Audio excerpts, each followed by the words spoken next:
man talking to you again. It's always seemed like a zero holiday to me. Another commercially pumped up occasion to sell greeting cards or neckties, long-distance phone calls, 41 million on Father's Day, more on Mother's Day. Aloud, I profess to find it beneath my notice, but as it rolls around each June, I find myself wondering if I'm going to hear from each of the kids, and I get ready to sulk if someone doesn't phone or write or show up. I call the roll in my head and tick off tender memories of each. Looking back, I suppose one of the problems I had with fatherhood was that I attached a kind of divinity to the role. Not that I can consider myself all-knowing, but I did have this notion that a really good father would have the answers to just about everything and the power to make all things work out. I think it's likely that my own father, who died a relatively young man, suffered from the same delusion. Even when he seemed most confident and implacable, I would bet he was full of doubt. That his controlling family style was really just a cover-up for the fear he didn't have much power at all. Maybe my experience is unusual, but I can't recall having given a single serious thought to what it would be like to be a father until I was 21, married, and my first son was on the way.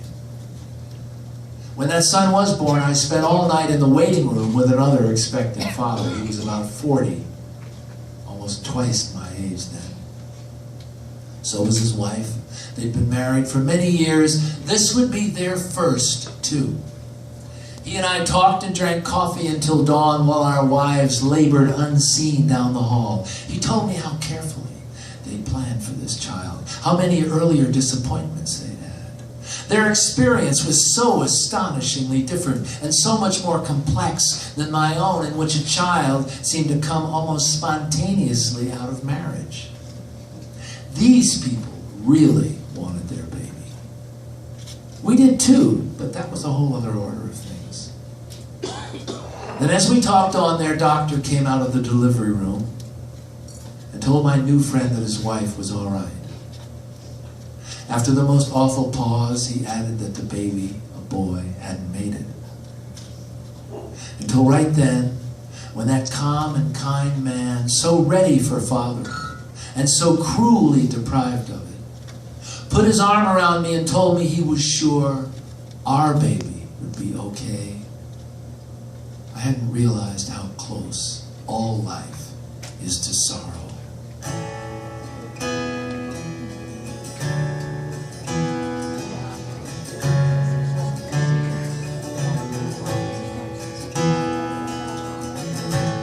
Everything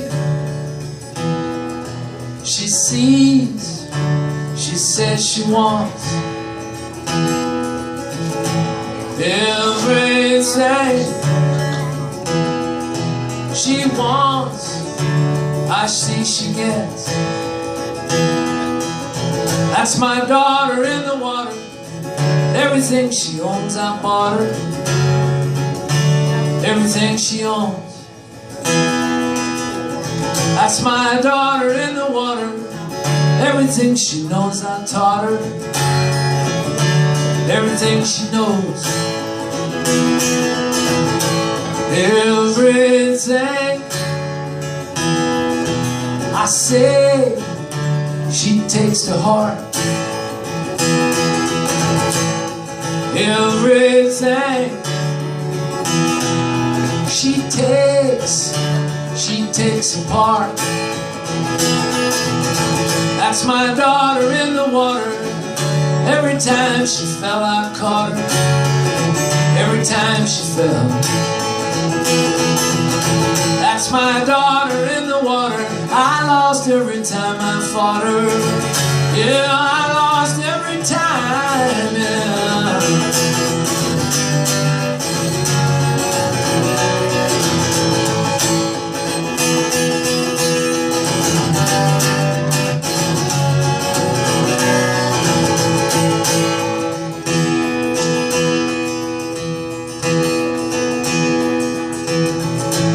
Every time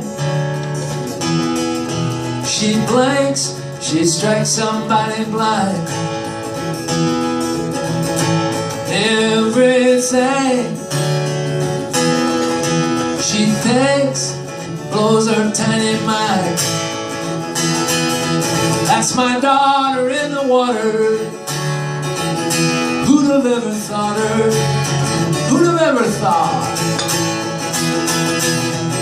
That's my daughter in the water. I lost every time I fought her. Yeah.